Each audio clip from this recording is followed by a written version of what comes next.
the LaxFactor podcast. What is up, college lacrosse fans? You're watching episode 222 of the LaxFactor Lacrosse podcast. I am your host, Ted Hoost, and today we're going to continue on with our stupid early college lacrosse 2023 preseason All-Americans. Today, we're going to do defenders. I have my top three picks as well as one wild card that could easily supplant, not easily, but potentially supplant one of the guys on my list here. Before I get into it, as always, be sure to like, subscribe, share the podcast with your friends. Let's get the word out about what I am doing here. And as always, you can go to LaxFactor.com where you can watch all of our videos. Every video that we put out has a companion piece that actually includes all of my actual notes from the podcast, so you can see how I kind of write these things up here. And then, as always, you can get yourself t-shirts, shorts, hats, all sorts of swag, both podcast related and not. So let's shut the hell up here and let me get into this and start discussing my first pick here. And this one is a no-brainer. There are no hot takes on this list here because the truth is all three first-team All-Americans from 2022 are returning. So this is not going to be a leap by any means, and everyone, I think, for the most part, is going to agree with me, A, on who I put in my list of my top three, and then B, who my kind of wild card would be, if someone is going to supplant someone from this list, or if one of these guys, heaven forbid, has an injury, this is going to be the guy I believe that's going to pop in here. So first guy we got to talk about, though, Will Bowen, graduate student for Georgetown. Now, Bowen, he's had a very odd go of things. He came into the 2019 season, one of the most hyped freshman defenders that I remember hearing about, at least definitely since I've been covering the sport, and he lost the entire season due to a preseason knee injury in 2019. 2020, COVID-shortened season, a healthy Bowen, he forced 8 turnovers and picked up 16 GBs in 7 games and also had 2 assists on that COVID-shortened season. So we finally got to see, hey, this is what a coming off an injury but now healthy Bowen is going to look like. 2021 for UNC, Bowen got a full season under his belt, causing 28 turnovers in 16 games. He also picked up 37 ground balls and had a helper. He was named a first-team All-American for his efforts in 2021. And that's on a defense for North Carolina that was not strong at all. And people could avoid Bowen much more effectively than they ever could where he played the 2022 season. So here's the problem with Bowen and what his whole deal was with North Carolina. He had already graduated by the end of 2021. And due to UNC's odd grad school requirements, and I think they've fixed those now, so I don't think you'll see this happen as often as it may have happened in the past, he was forced to transfer to Georgetown with a chunk of eligibility left. I don't know how the eligibility is going to play out, but I believe almost technically you can make the argument he's got this year and next year left, but I think this is going to end up being his last year.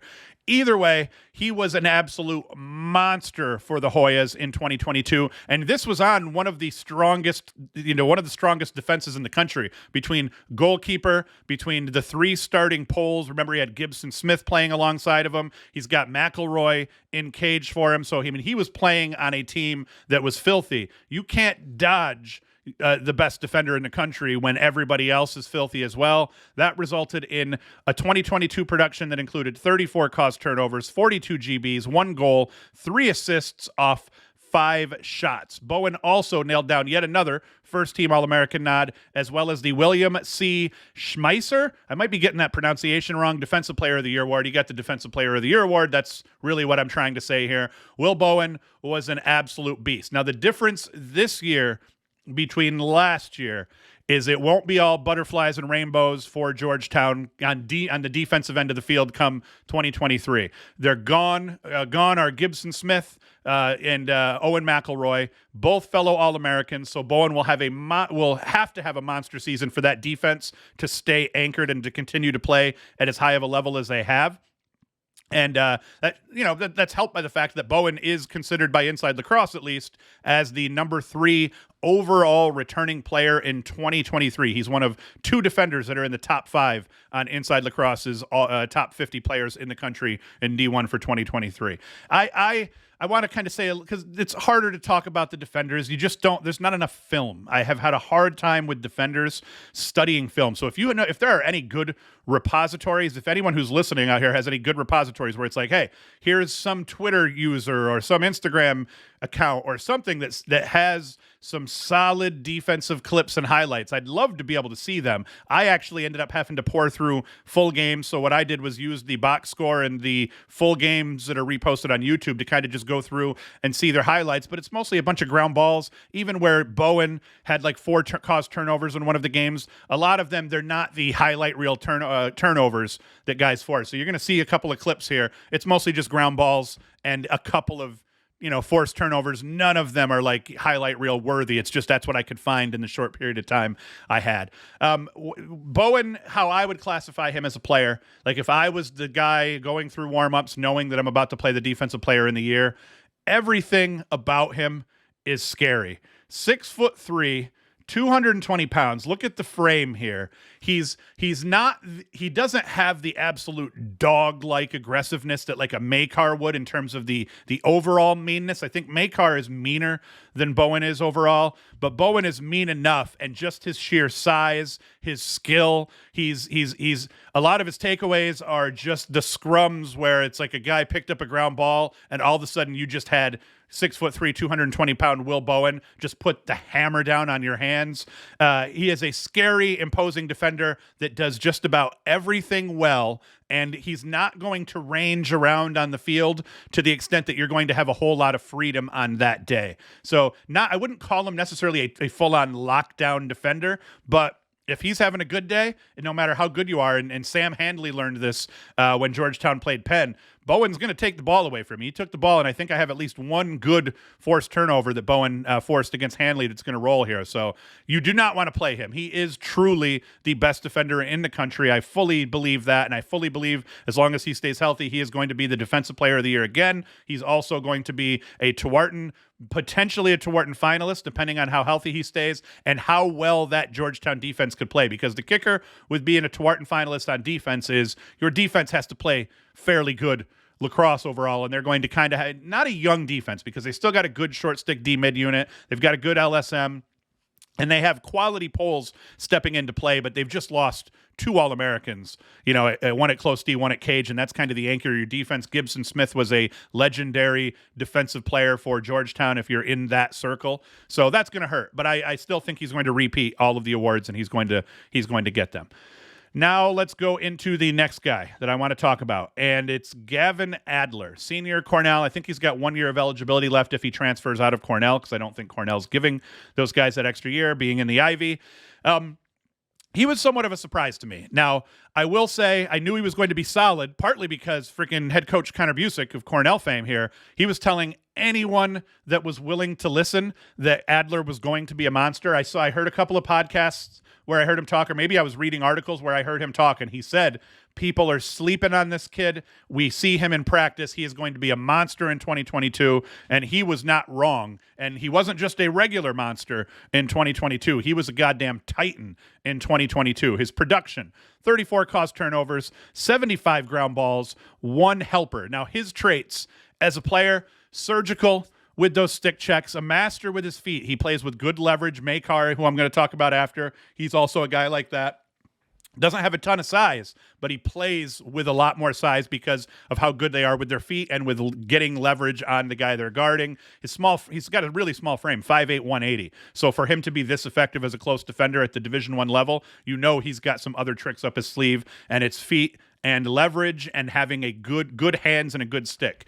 He plays incredible on-ball defense, always in position, always pestering his man. He doesn't overcommit and try too hard to force turnovers. He pressures, but he's smart and very patient. This is all true. Seems to be everywhere that the Big Red need him to be. He's always ready to help via slide, scoop up the ball on the deck, and get the rock the hell out of his hands and up the field.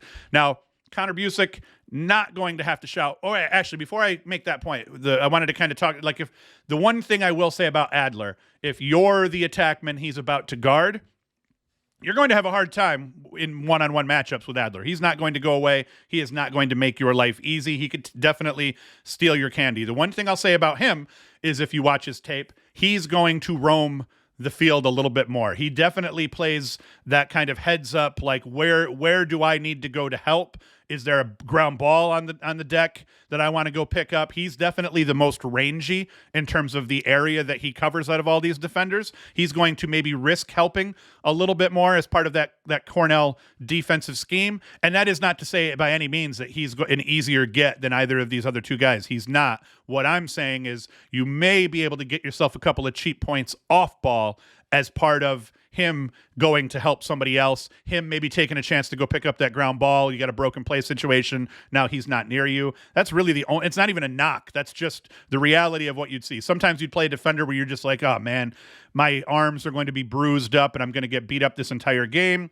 Other times you'd play a really good defender, but if that defender was, played a little bit more help defense, you'd be like, all right, well, hey, I might not do a whole lot with this on this guy carrying the ball, but at least if I kind of let the game come to me and play off ball intelligently and never give up on trying to get open off ball, you may be able to find some more spots with him. And that's not to say that Bowen and Makar aren't going to fall asleep at the wheel and go help a little bit too, but Adler just being probably not necessarily the most athletic, definitely more athletic overall, I think, than Bowen in terms of speed and the amount of ground that he can cover. It's just part of his game and part of his style. So you still would kind of look forward to like, you know what? I'm not going to get any, necessarily a one-on-one goal against Adler here, but maybe I'll get 2 goals and an assist or something like that in transition, man up, that kind of crap.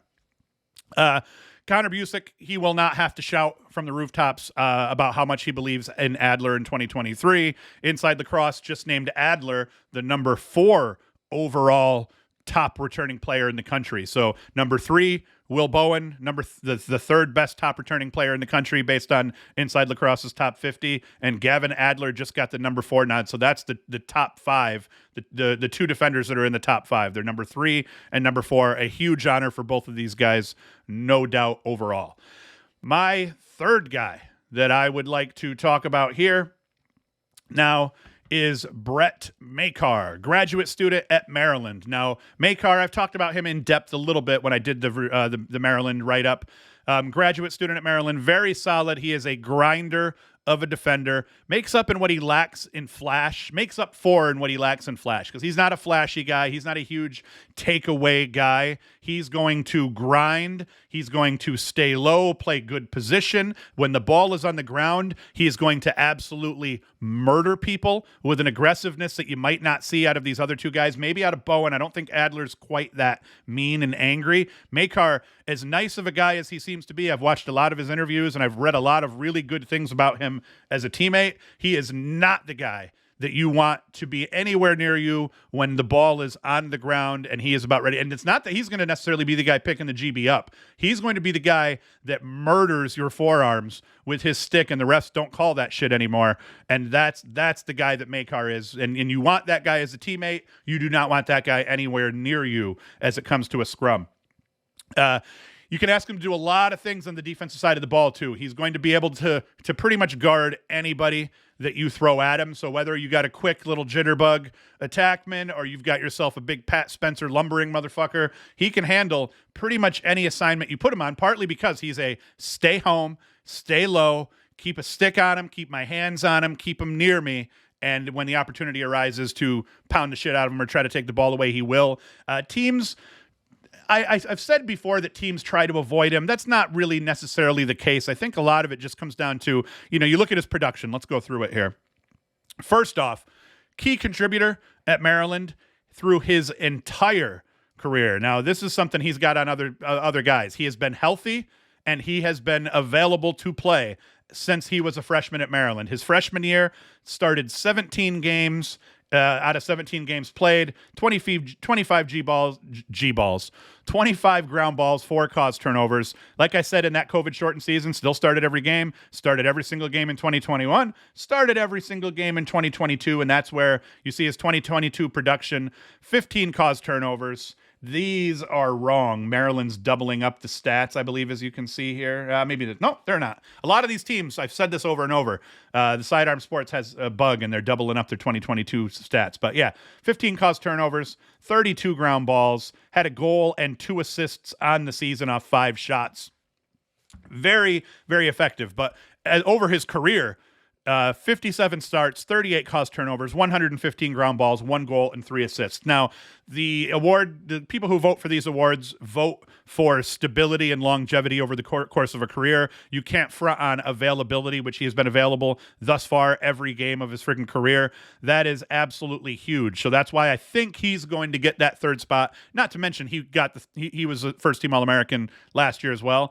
So I will talk about one more guy that I think is in the mix with these top 3, but I still like Makar as being kind of that third guy in. And I think Makar and Adler are the only ones that I think you could say may lose their spot to the other guy I'll talk about. But let's get back to Makar here.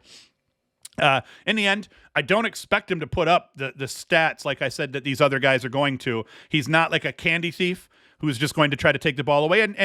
And understand, Bowen and Adler would take the ball away a lot more often if they weren't avoided. Makar gets avoided as well. You try not to dodge on certain guys because you're trying to find matchups where you actually have even if your attackman's filthy, you'd take the good matchup where maybe your third attackman is better than their third defender over having an even matchup between like Makar and like a Schellenberger or something like that. So all 3 of these guys are going to be avoided. It's just that Makar isn't more avoided than Bowen or Adler. It's just we're going to take the ball away, get in that kind of mix, and Makar's more of a stay home, play solid defense, beat on this guy a little bit, scare him a little bit, be nice to my teammates while treating the other team like shit kind of guy. It is the teammate you want on your team. Old school defender, stays in front of his man, keeps a stick on him, and will both lay lumber and put the smack down on somebody if he gets the chance to do so. So I'm a big Brett Makar fan as well. And once again, all 3 of these defenders are going to have to anchor their teams. All of them are without a little bit of the help that they had last year, and you're going to have to see them step up and anchor the defense a little bit more than they did. Maryland's in the best shape overall for their top 3 defenders with a solid goalkeeper returning. Georgetown probably in the worst shape, losing an All-American and a defender and an All-American goalie. But I think with these guys as their anchors, all 3 teams are going to have solid defenses, mostly because of these guys here. And the other guy that I have to talk about, because if I didn't, I'd be an a-hole, would be Cole Kastner of Virginia fame. Now, the reason we got to talk about Kastner is because statistically speaking, at number 1, he was a second-team All-American last year, so that's solid too. Statistically speaking, though, you look at his stats. Let's see, where can we get the full? Yeah, Virginia's stats suck, don't they? They don't even have the caused turnovers in here. Oh, wait, maybe they do. Nope. All right, we've done this before. We're going to have to do it again. Inside Lacrosse, Cole Kastner. That's a recruiting profile. All right, maybe if we go here, we can find him. Nope, that's not going to be it. Oh, my goodness, folks. I watched Mr. Beast go on his podcast tour, and here I know is where they call it the dead time. If I go back and I watch this video again and I see the statistics, I'm going to see viewership drop off considerably as I'm trying to look up Kastner right here. But, hey, I want to be complete, and I want to make sure I talk about the only other guy that I think is in the mix to steal one of these first-team All-American spots. So thank you, Inside Lacrosse, for doing a better job than the UVA website did of keeping track of these guys' stats here. And if we look up Kastner, you see here 32 caused turnovers, 29 GBs, only 3 turnovers, takes care of the ball, also 2 goals off 4 shots. So Kastner deserves to be mentioned 100% in the same breath as all of these other guys. I dare say you wouldn't pick him over any of the other guys on this list, except for maybe Bowen, partly just because Bowen looks scary on top of it, but he's also the reigning defensive player of the year, 2 or 3 time first-team All-American. I don't know how they worked that COVID-shortened season, actually. Anyway, Kastner deserves to be mentioned. You don't want to face him either. The guy is an absolute unit overall. Do they have the stats? Let's go back to the Virginia website real quick so we can look at his vitals. I want to see his vitals. 6'7", 200 pounds. I bet you coming in here for this upcoming season, you might be looking at 205, but the dude is just a beast, rangy, can take the ball away, can stay with a lot of guys. Now, you're not going to put him on the jitterbug necessarily, but thanks to his huge strides, maybe he could handle it. But yeah, you got to mention Kastner with these 3. But I truly think that there's probably not another another guy. There's probably not a fifth guy, I don't think. There's a kid from Delaware. I think he may have graduated, though. No, the kid from Delaware is back, but I don't put him in with the top four. I think that when it comes to the first team All-American spots, these four guys, three of these four guys are going to eat those spots. And I feel confident that as long as everyone stays healthy and like Georgetown's defense, there's no bump in Bowen. So yeah, I think I got the first three right, but I put Cole Kastner right in there if there happens to be an injury or if one of these teams' defenses just fall apart or one of these guys has a terrible season, you could see Kastner maybe weasel in up there. I think one of the big things Kastner has going against him also is he's the junior out of this group and everybody else is a senior or a super senior, which that's going to help them as well overall. So that's my All-American list. Now, I have been just doing only talking about what the main topic, but today I want to kind of get into and just start doing at the end of every show what I'm reading and just try to start coming up with a little bit more of a flow where after I get done with my main topic, we can kind of start diving into other segments. So I'm going to start playing around with ideas for other segments. I would have had more for this one, but believe it or not, writing up the defenders is by far the hardest thing to do, which was why I wanted to do that and get that out of the way this weekend. I was going to do short stick D mids. I was going to do face off. I was going to work from offense up to the defensive side, but I was like, screw it, let's pull the Band-Aid off. Let's do the defenders. I realized it was an easy call for who was going to be considered, so that's why I went that route. But now I want to look at what am I reading? What are some other things out there in the lacrosse world that you should take a look at? And one of the things I read this morning, great article on Inside Lacrosse about the number 3 incoming freshman, Dominic Petramala. He talks about how badly he wanted to play for his father as he grew up. And the reason, this is one thing I always wondered, was if he wanted to play for his father so badly, why didn't he head to Syracuse, at some point? Granted, he had already committed to North Carolina. And at the point that he committed to North Carolina, he said the reason he did that was he wanted to play for his father, a.k.a. family. When that became apparent it wasn't going to happen, that's why he chose North Carolina. He said Coach Bresci treated him like a son. He felt like that program, that organization felt a lot more like family than the others that he visited. And that was the reasoning behind him picking UNC. Admittedly, I was sitting here hoping the entire time that once Petro ended up at Syracuse, that young Petro would decide to ditch his commitment to North Carolina and end up at Syracuse. That didn't happen. It would have been a lot cooler if it did. I don't know what's up with his hair. I did want to say he's got, and listen, man, I've gotten chirped for picking on dude's hair in the past. This kid, 20 years old, 19 years old, if we got in a fight, he would wreck me. I'm picking on him in good nature. That hair, we looked like, at least in this picture, like we got a little bit of a Donald Trump comb over going here. Now, I know he's probably not bald, and this is just his flow. This might even be a little bit of helmet head in this picture here, but tell me there isn't a little bit of like the Donald Trump comb over coming up here. We got some lettuce that's sticking out over here, and there's not even a helmet on to try to force it out. So I thought that was a little funny.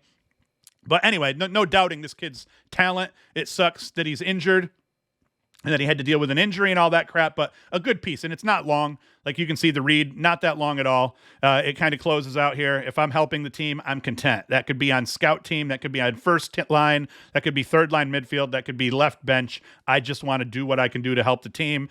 No matter what happens with this kid, you want to hear that kind of mentality out of a kid. And it's no wonder, a legendary coach as his father, he's going to have a good head on his shoulders. So that was one of the things I read this morning. Inside Lacrosse is one of my go-tos. It's kind of everybody's go-to. One other thing I wanted to point out here, and I'll probably start doing episodes. I might even throw a couple in. Syracuse did come out with their schedule, but I see that Connor here over at, not Connor. What am I talking about? Why am I drawing a blank here on the Lacrosse Bucket owner's name here? This is like Tanner. Oh my God. Tanner. I just couldn't pull it from my data banks here for some reason. Tanner has started to put together the schedule breakdowns for all these teams. Tanner does a great job with this kind of stuff specifically. And the best thing that Tanner does over everybody else is his transfer portal crap. If you come in here, he's got transfer portal. He's got every player that's in the portal listed with their year, their position, the team they're leaving, and the team they've signed with. And I don't know if I talked about this, but Bennett Abladian here, Cornell, picked up Abladian from Bryant. That's a pretty good attack pickup. But I did already do a video on this talking about how Georgetown won the portal. North Carolina lost a lot, but North Carolina picked up a lot too here. You see Harry Welford and Logan McGovern, Bucknell Bryant transfers respectively, both very solid attackmen. So that's another thing that Tanner does well on Lacrosse Bucket. If you're trying to figure out, hey, it's season starting to get underway, what guys did we lose, maybe what guys did our teams pick up, you want to see it. Go to Lacrosse Bucket, go to NCAA right here and hit that transfer portal. And then you're also going to see the 2020, that's the D1 schedule. But like I said, beyond his transfer portal coverage, which is better than everyone else's, you will see he's now starting to do the schedule breakdowns. He's got even a conference realignment tracker for there's a bunch of teams that are jumping conferences coming up in this 2023 season. And I think more will be moving in the 2024 season. Does a great job there as well. So be sure to check out Inside Lacrosse and Lacrosse Bucket because they're dope and they do the best job of covering the sport. We also have some NLL stuff. NLL's out, so I'll probably try to start throwing some tidbits in, some highlights and crap like that in at the end of each episode. So that's going to be the goal as we approach the season. I'm going to try to get the formula right. We're going to have our main segment that I talk about. We're going to have a little bit of, hey, here's what I read today, and I'll talk about that crap a little bit more, usually probably in a little bit more depth than today.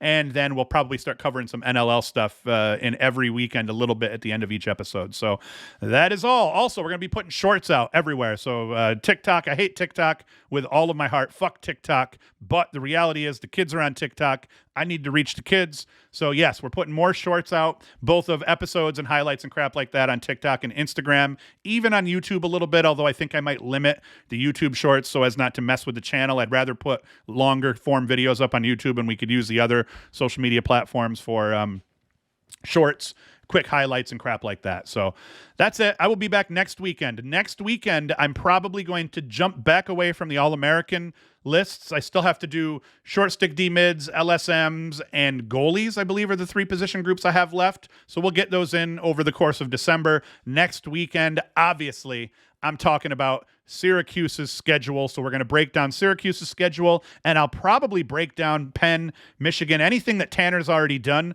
I love to just hop into Tanner's articles and just use Tanner's write-up as my outline for the podcast. So we'll probably do all 3 of these and any of the others that Tanner does. We'll start checking out some new games, start looking for some of those new games pop up. If any of you see anything good worth talking about on the schedule front, one of the things people are talking about with Syracuse, no Cornell on the schedule anymore, and no Hobart, I believe, on the schedule anymore. So that was 2 things that people were really upset about, but I kind of understand it. I've been saying for a while, I started saying it with Hopkins when they first started having their downfall. I started saying it with Syracuse when they started having theirs. The days of having the schedule where every weekend you're playing pretty much a team with a winning record, or like Syracuse and Hopkins' tradition was they played their conference schedules or their normal schedules, which were brutal, but they always had in the other brutal games like Cornell and Army for Syracuse and just brutal crap here.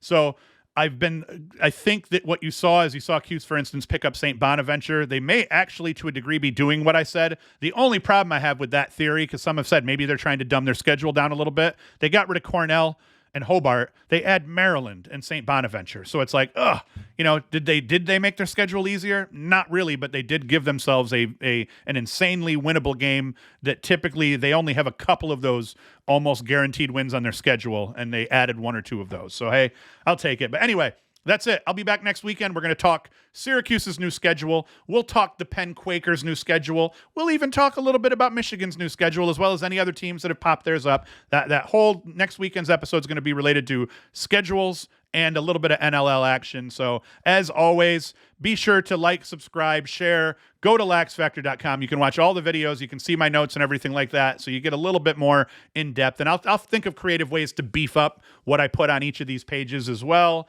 And like I said, you could also support us by getting t-shirts and crap like that. We actually just put a new hat up. I always say we, it's just me. Put a new hat up so you can get this LaxFactor trucker hat. Comes in multiple colors. It's got black and white. We've got the cardinal. We've got the gray. This is my favorite one. And I almost made that black, but I liked the washed out look of the white on that gray. So that's going to be one of the hats I think you're going to start seeing me wearing as I'm going to order one of those for myself. But that's it. Thank you for watching. Thank you for listening. And I will be back next week. Hoost is out. The LaxFactor Podcast.